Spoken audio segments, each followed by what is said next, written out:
sebelum kita belajar, marilah kita berdoa. Berdoa dimulai. Berdoa selesai. Oke. Hari ini ada yang absen nak? Ada. Siapa? Sakila sama Pari. Alasan? Nah, minggu lalu kita sudah mempelajari namanya pesawat sederhana. Nah, pesawat sederhana dikatakan adalah alat untuk mempermudah kinerja manusia. Nah, ini juga ada hubungannya ya. Oke, kita masuk itu adalah tekanan. Ini gambar apa nak? Hidrolik. Ini? Oke, di kolam renang ya. Ini? Iya, ikan dalam akuarium. Nah, semua ini adalah konsepnya tekanan. Ya, bayi ini yang ada berada dalam kolam renang, dia akan mengalami tekanan yang diberikan oleh air dan juga ikan. Nah, ini juga nanti ada tekanan dengan gaya yang diberikan sedikit, maka ini mobil akan terangkat. Nah, ini biasanya digunakan pada door.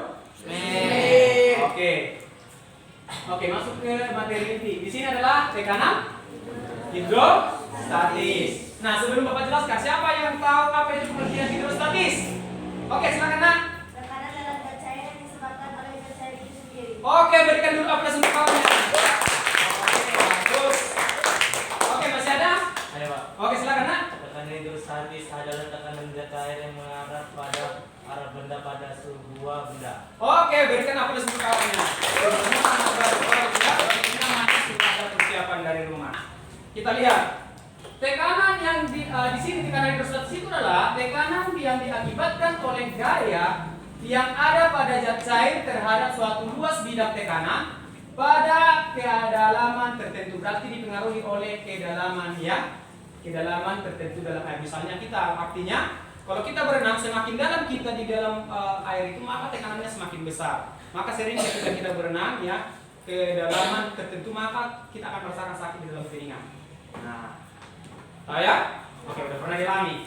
Nah, oke, maka secara matematis ini tekanan hidrostatis ini dapat dituliskan bahwa P sama dengan rho dikali G dikali H. P ini adalah tekanan, R ini adalah massa jenis, dan G ini adalah daya gravitasi. H ini inilah yang dikatakan tadi kedalaman. Jelas ya? Oke, maka di sini ada yang pertanyaan nak? Oh, apa itu? Bagaimana tekanan hidrostatis pada suatu benda bila kedalamannya sama? Oh, bagaimana tekanan zat cair itu jika kedalamannya sama? Nah, kalau di sini nah, kita harus tahu dia di zat cair mana dia atau di dalam cairan mana dia. Nah, contoh, kalau misalnya kita sama-sama berada di dalam air laut dengan air tawar itu jelas berbeda. Perbedaannya apa?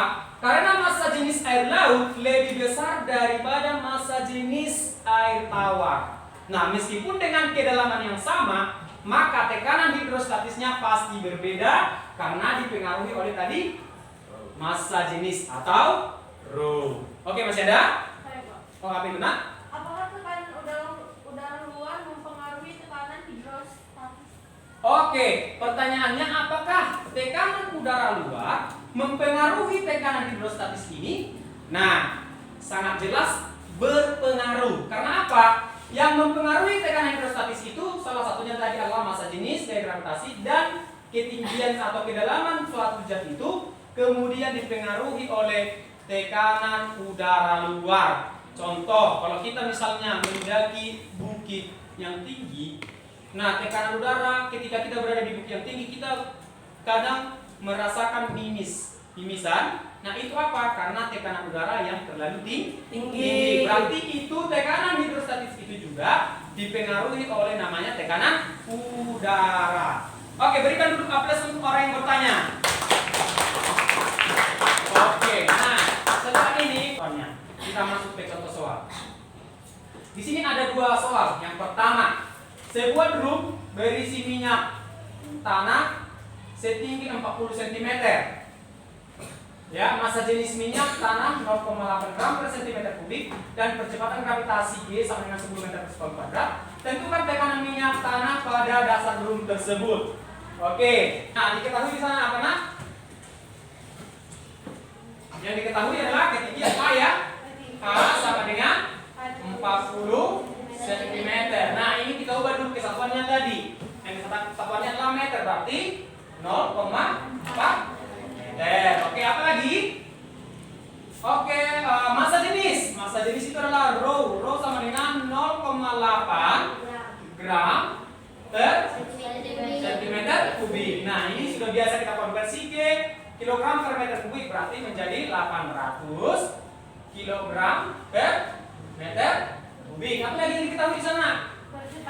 Oke, percepatan gravitasi atau G sama dengan 10 meter per sekon kuadrat. Oke, yang ditanya di sana adalah P sama dengan berapa? Nah, maka rumus dasarnya apa? Bahwa P sama dengan rho dikali G dikali H sama dengan, oke, rho-nya berapa? Iya, 800 dikali G-nya berapa? Oke, 10 dikali H-nya berapa? Iya, 4,4 sama dengan, berarti 4 dikali 800 adalah berapa? 3200 Pascal. Oke, sampai sini jelas? Oke, inilah materi dan contoh. Nanti tugasmu di rumah adalah buka buku halaman 63, kerjakan soal nomor 2 sampai nomor. Dan kita ini adalah kita mampu atau bisa menerapkan tekanan hidrostatis di dalam kehidupan kita sehari-hari. Sampai sini jelas? Jelas, Pak. Oke, demikian untuk pertemuan kita hari ini. Selamat siang. Siap, Pak.